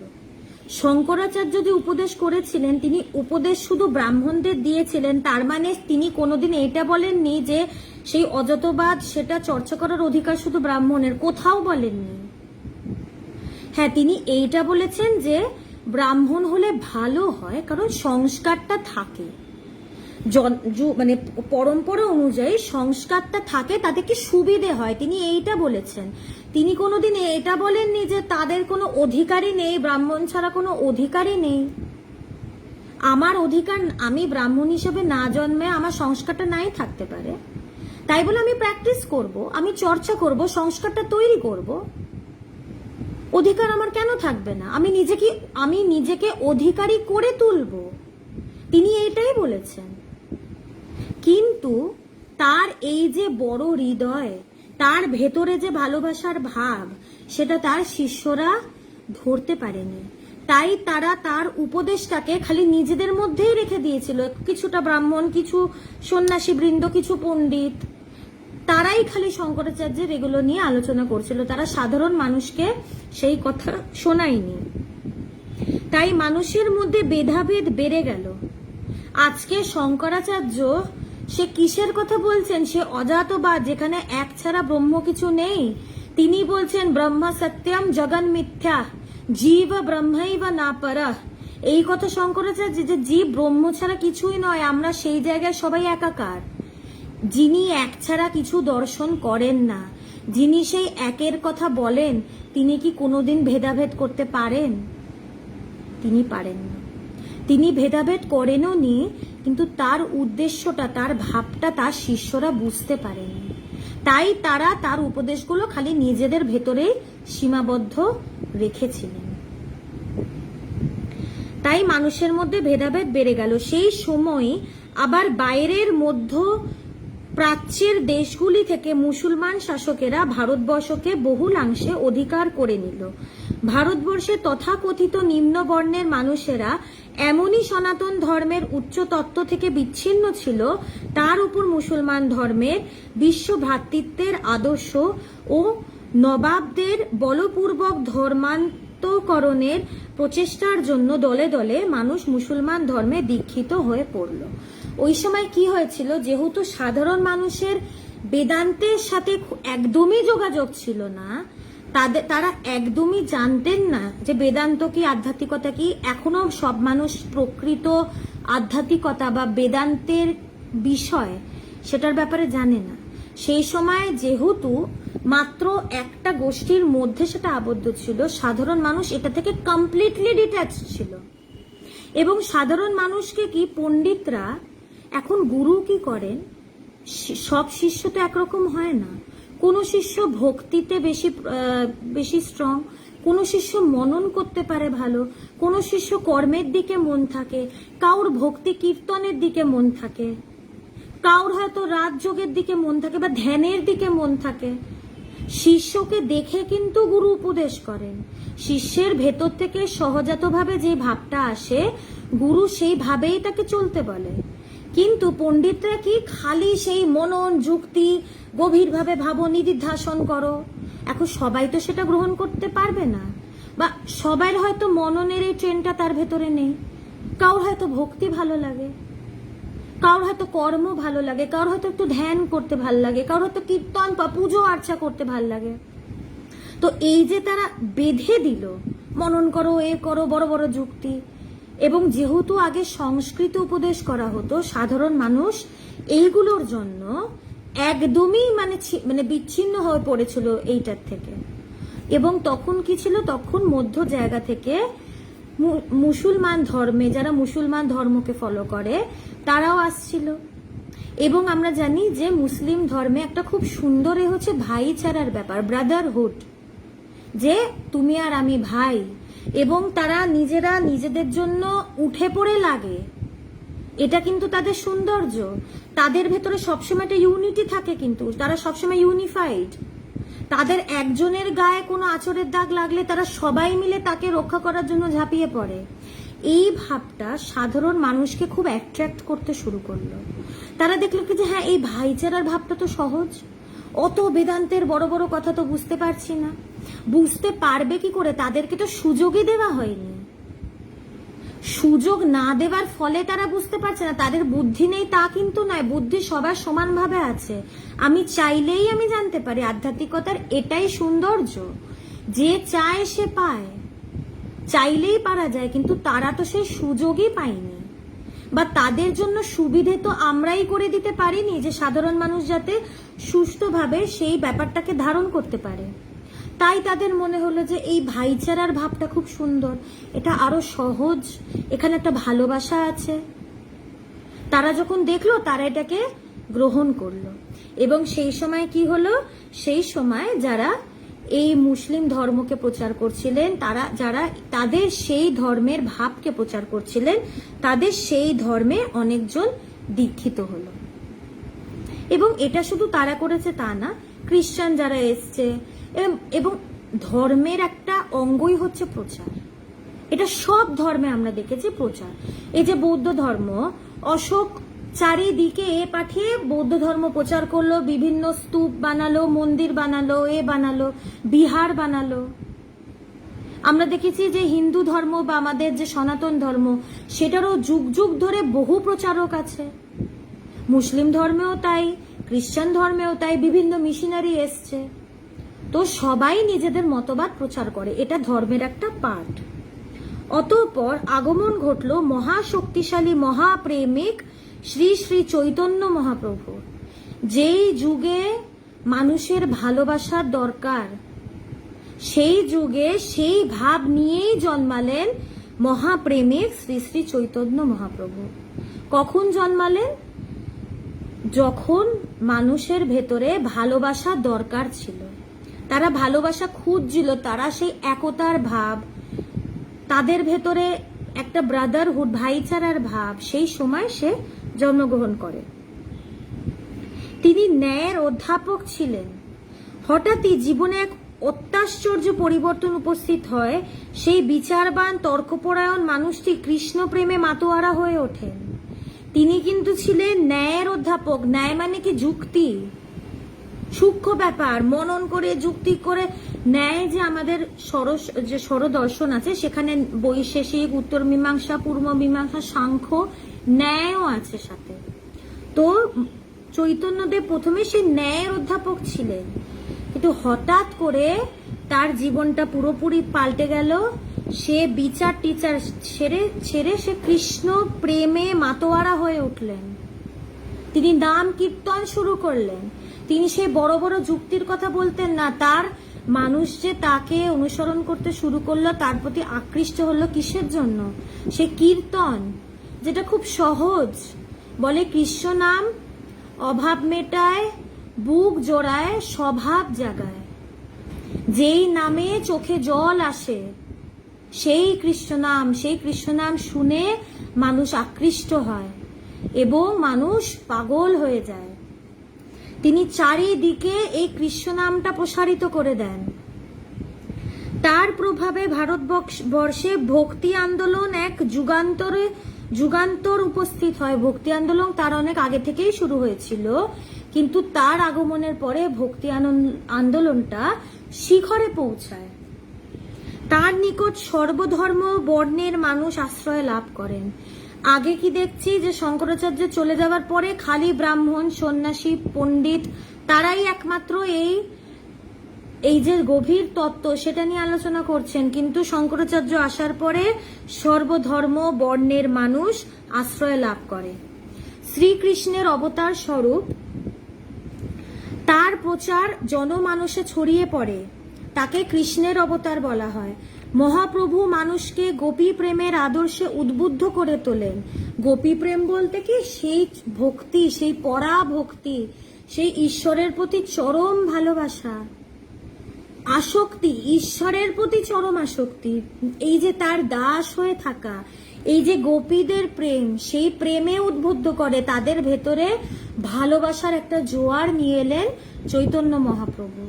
এবং এই যে ভালোবাসার কথা, এই যে কৃষ্ণ নাম যেটা সহজ, যেটা সবাই করতে পারে, এখানে কোনো জাতপাতের ব্যাপার নেই, সবাই সেই নাম করতে পারে, সবাই সেই নামে ডুবতে পারে। ভালোবাসা কিন্তু খালি পণ্ডিত বা ব্রাহ্মণদের জন্য না, সবার জন্য, নির্বিশেষ।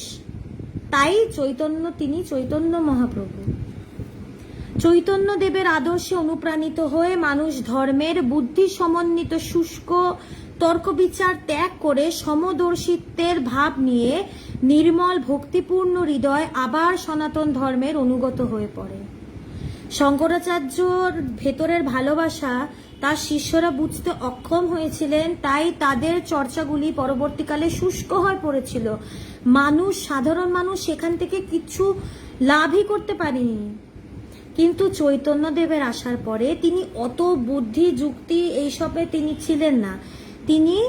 তার আদর্শ কি, যে ভালোবাসা, সমন্বয়, একতা, এইটাই তিনি মানুষকে উদ্বুদ্ধ করলেন, মানুষের ভেতরে একটা ভক্তি নিয়ে এলেন। এবং এইগুলো সহজ।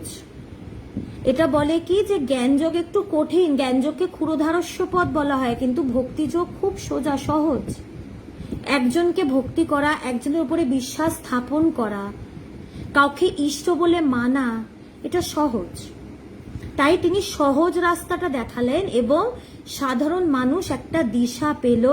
এবং আগে যে মানুষ সনাতন ধর্ম থেকে কমপ্লিটলি বিচ্যুত হয়ে গেছিলেন, তিনি সেই সাধারণ মানুষকে আবার টেনে আনলেন, তাদেরকে আবার পরিচিত করালেন সেই সনাতন ধর্মের সাথে।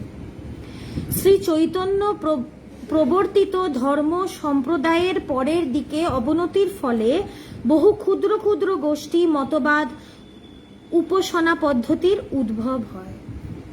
এবং এটা বলা হয় যে বৈষ্ণব যে মত, সেটা শ্রী চৈতন্য মহাপ্রভুর পরে আরো প্রাধান্য লাভ করে। কিন্তু আবার যেটা দেখা যায়, তার চলে যাবার পরে সেখানে অনেক ভাগ এলো, এক এক জায়গায় এক একটা কথা, এক একটা মতবাদ, এক একটা উপাসনা করার পদ্ধতি, ভেদ চলে এলো। তো আবার মানুষের ভেতরে একটা কনফিউশনের সৃষ্টি হলো যে তাহলে আমরা কোনটা ফলো করব। বা এই যে প্রত্যেকটা ভাগ হলো, সবাই বলতে লাগলো কি আমি সর্বশ্রেষ্ঠ, আমার মতটা ঠিক, সে বলবে না আমার পথটা ঠিক, আপনি আমার এটা ফলো করুন, আপনি আমার কথাটা শুনুন। এইগুলো আবার শুরু হলো। মানুষ আবার যথার্থ সত্য ও পথ সম্বন্ধে দ্বিধাগ্রস্ত হয়ে পড়ে। সেই সময় ঊনবিংশ শতাব্দীতে অবতরণ করেন মহাসমন্বয়কারী ঠাকুর শ্রী শ্রী রামকৃষ্ণ।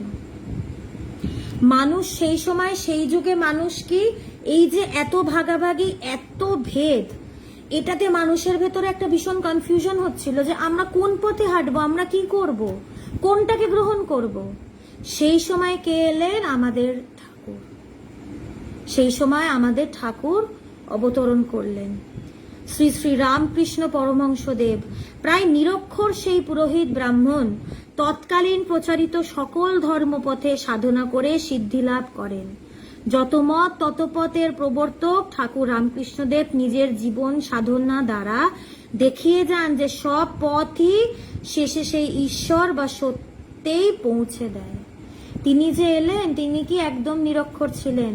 প্রশ্নটা হচ্ছে তার পড়াশোনার করার কি দরকার ছিল? ছিল না। তিনি হয়তো এই জগতে চালকলা বাঁধা বিদ্যে তার লাগেনি, তিনি সেই নিরক্ষর হয়ে তিনি সেই চরম জায়গায় প্রতিষ্ঠিত ছিলেন, সেই চরম জ্ঞানে তিনি প্রতিষ্ঠিত ছিলেন। তার কাছে প্রচুর কলকাতার বড় বড় বুদ্ধিজীবী বড় বড় মানুষেরা এসেছিল, কিন্তু তার কথা শুনে তারা চুপ করে যেত, তারা তাদের পাণ্ডিত্য দেখাতে পারতো না তার সামনে।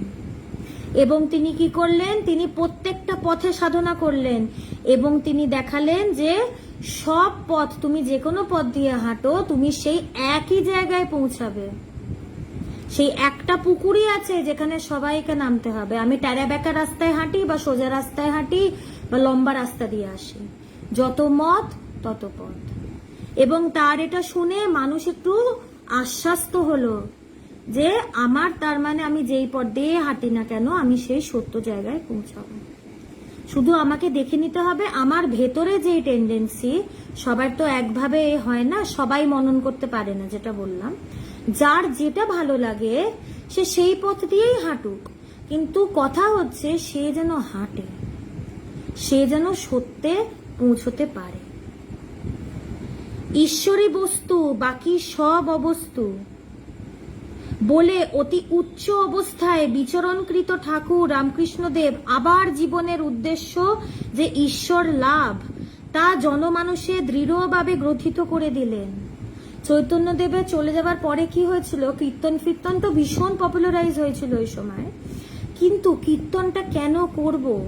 এই যে নাম কীর্তন করছি এটা কি শুধু নাম কীর্তন করার জন্য করব, নাকি এটার পেছনে কোনো উদ্দেশ্য আছে? সেই উদ্দেশ্যের কথা কিন্তু ঠাকুর বলে গেলেন কি, যে ঈশ্বরী বস্তু বাকি সব অবস্তু। এই যে নাম কীর্তন করব বা এই যে নাম কীর্তন করছি, আমাকে করতে গিয়ে দেখতে হবে আমি কি সেই সত্য বস্তু ঈশ্বরকে জানতে পেরেছি, আমি কি সেই আসল বস্তুকে জানতে পেরেছি, আমি কি বুঝেছি যে এই জগতের সবকিছু অবস্তু। এইটা দেখতে হবে।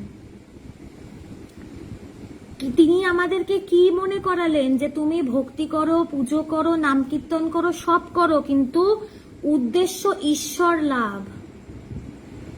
আমরা কি জানি আমাদের জীবনের উদ্দেশ্য টাকা রোজগার করা, এটাই উদ্দেশ্য, কিন্তু ঠাকুর কি বলছেন? জীবনের উদ্দেশ্য ঈশ্বর লাভ। এখন নিজেদেরকে প্রশ্ন করতে হবে, এই উদ্দেশ্য কি আমার পূরণ হয়েছে? আমি ঠাকুর যে বলে গেলেন, তিনি যে শেষ জীবন অবধি সারা জীবন কষ্ট পেলেন, তিনি যে গলায় ক্যান্সার নিয়ে গলা ফুটো সেই অবস্থায় বলে গেলেন তোমাদের সবাই চৈতন্য হোক, তার কথার দামটা কি আমরা দিতে পেরেছি? এইটা এবার নিজেকে প্রশ্ন করতে হবে যে জীবনের উদ্দেশ্য ঈশ্বর লাভ আমার কি হয়েছে?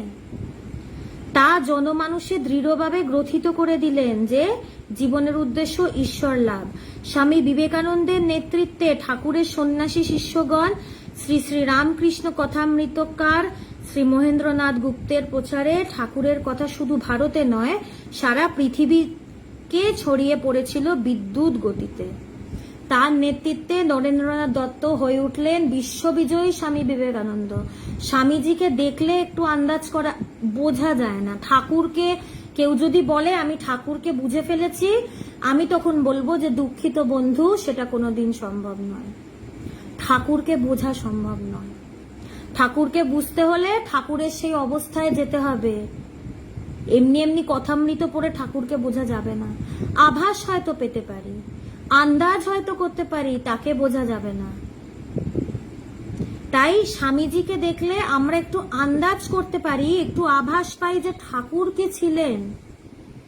তিনি তার শিষ্যকে বিশ্ববিজয়ী করে দিয়েছিলেন এবং তার নেতৃত্বে যে সন্ন্যাসী শিষ্যগণ ছিল এবং মহেন্দ্রনাথ গুপ্ত, তিনি বিরাট বড় কাজ করে গেছেন। শ্রীম কথামৃতটা তিনি যদি না লিখে যেতেন তাহলে ঠাকুরের ব্যাপারে কিছুই হয়তো জানতে পারতাম না।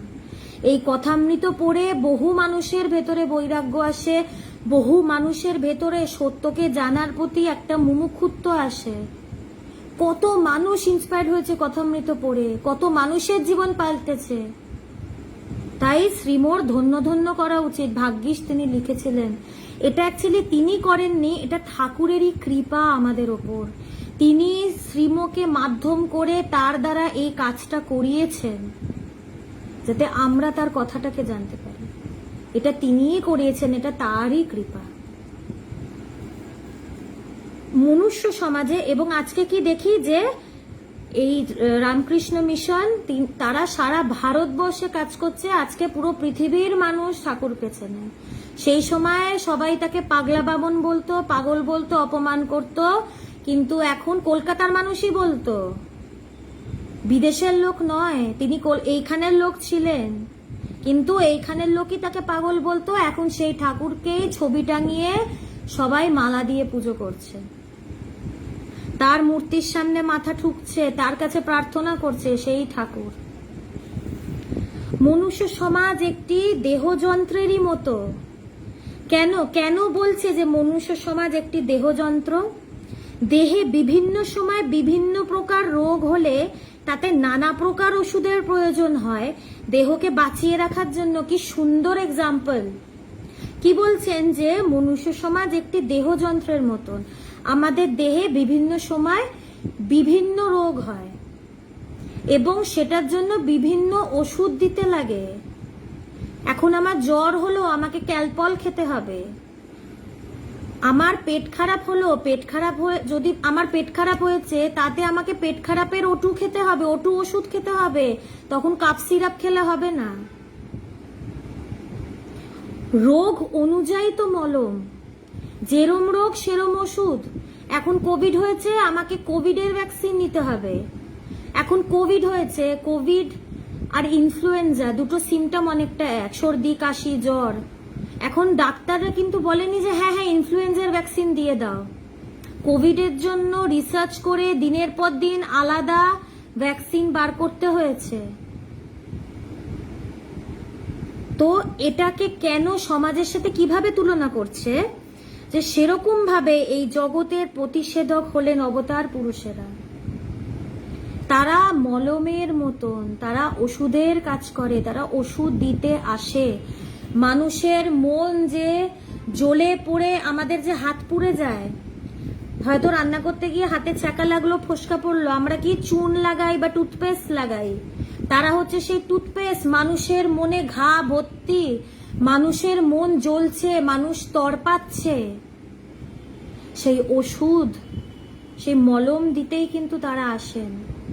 সেই ভালোবাসার ছোঁয়া যেটা মানুষের মনের আগুনকে নেবায়, তারা সেই বৃষ্টি হয়ে আসেন।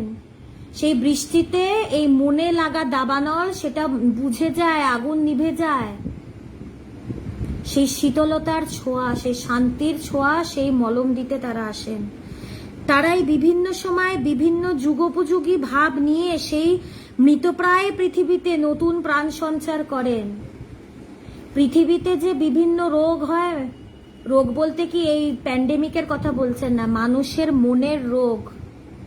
মানুষ যে ত্রাহিমাম ত্রাহিমাম করছে, এই মনের রোগ, এক এক সময় এক একটা রোগ লাগে। এবং অবতার পুরুষরা কি করেন, তারা যুগ যুগ ধরে আসেন, যেই সময় যেই রোগ, সেই রোগ অনুযায়ী তারা ওষুধগুলো দিয়ে যান। এটা আমরা এতক্ষণে আলোচনায় তো তাই দেখলাম। যখন দেখছে ভালোবাসার অভাব, তখন চৈতন্য মহাপ্রভু আসছেন। যখন মানুষের ভেতরে সংশয় যে কোন মত অবলম্বন করব, তখন ঠাকুর আসছেন। যেই সময় সেই রোগ, তারা সেই ওষুধ নিয়ে আসেন।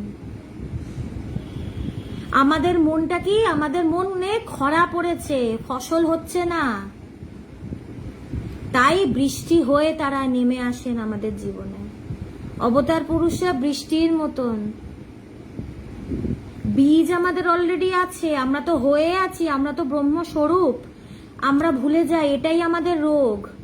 এবং তারা বারবার আসেন মনে করাতে যে তোমার ভেতরের বীজ রয়েছে, শুধু বপন করো, জল দাও, সার দাও, গাছটাকে বড় করো। আমি বৃষ্টির জল দিচ্ছি, ঠাকুরের কথা, কৃপা বাতাস তো বইছে, তুই পাল তুলে দে। পালটা তো তুলতে পারি না আমরা। এই কৃপাটাই সে বৃষ্টি পড়ছে আর ফসল উগছে। ভগবানের একটা কথা আছে যে আমরা খানদানি চাষা, চাষ করব। খালি কি চাষ করাটা উদ্দেশ্য? চাষ করে তো দেখতে হবে আমার ফসল ফলছে কিনা। ভগবান বলে নিজের ভেতরে মনের চাষ করো। আমাদের পূর্বপুরুষকে ঠাকুর স্বয়ং তিনিও সেই চাষ করেছেন এবং তার সন্তান হয় আমাদেরকেও সেই চাষ করতে হবে। চাষ করে দেখতে হবে যে ভেতরে ফসল ফলছে কিনা। আগাছা জন্মালে তো হবে না। মহাপুরুষরা আমরা কি করি? বহু মানুষ তো আমরা ফসল করিও, মানে চাষ করিও না, যারা করিও বা বেশিরভাগ সময় আগাছা জন্মায় সেগুলো ক্লিয়ার করেন এই অবতার পুরুষের। তাই তাদের এই পৃথিবীতে আসা। এই জন্য বলছে তারা এই দেহযন্ত্রের মতন, যে যখন যেরম রোগ হয়, যেখানে রোগ হয় সেই অনুযায়ী তারা মলম দেন। ভারতবর্ষেও তেমনি যুগে যুগে অবতার পুরুষের আবির্ভাবে ভারতবর্ষ তথা বিশ্ব আধ্যাত্মিকভাবে প্লাবিত হয়ে এসেছে। এই মৃতপ্রায় যে পৃথিবী, তাকে নতুন প্রাণ সঞ্চার করতেই মহাপুরুষেরা আসেন বা অবতার পুরুষেরা আসেন। বিভিন্ন যুগে আমরা দেখছি যে তারা একটা প্লাবন নিয়ে এসছেন। তাদের আগমনে জগৎ দেখেছে নতুন সত্যের আলো। যখনই পৃথিবী ধ্বংসের দিকে এগিয়ে গেছে, তারাই অবতরিত হয়ে মানুষকে বাঁচার রাস্তা দেখিয়ে গেছেন। এত হিংসা বিদ্বেষের মাঝেও যে বিশ্বের মানব সমাজ বেঁচে আছে, তার পেছনে প্রায় সবারই অজান্তে রয়ে গেছে এই অবতার পুরুষদের অপার্থিব স্বার্থবিহীন অবদান। আজকে সমাজের যে অবস্থা, তারা যদি না আসতেন এই সমাজ কি টিকে থাকতে পারতো? তাদের ভালোবাসা তারা দিয়ে গেছিলেন বলেই তারা যে নিঃস্বার্থভাবে এসে মানুষকে ভালোবেসে তাদেরকে প্রাণ সঞ্চার করতে এসেছিলেন, এই কারণেই কিন্তু পৃথিবী বেঁচে আছে। এই হচ্ছেন অবতার পুরুষ। আমরা আলোচনা করলাম যে বিভিন্ন যুগে কারা কারা কোন কোন অবতার পুরুষেরা এসেছেন, তারা কি আমাদের জন্য করে গেছেন এবং তারা কেন আসেন। এইটা আমরা এই আলোচনায় দেখতে পেলাম। আজকের এই চ্যাপ্টার এখানেই শেষ, আলোচনা এখানেই শেষ। পরের দিন আবার আমরা 6 নম্বর চ্যাপ্টার নিয়ে আমরা আলোচনা করব। সবাই ভালো থাকবেন। আবার আগের শনিবারে আলোচনা হয়নি, পরের শনিবারে নিশ্চয়ই আলোচনা হবে। নমস্কার।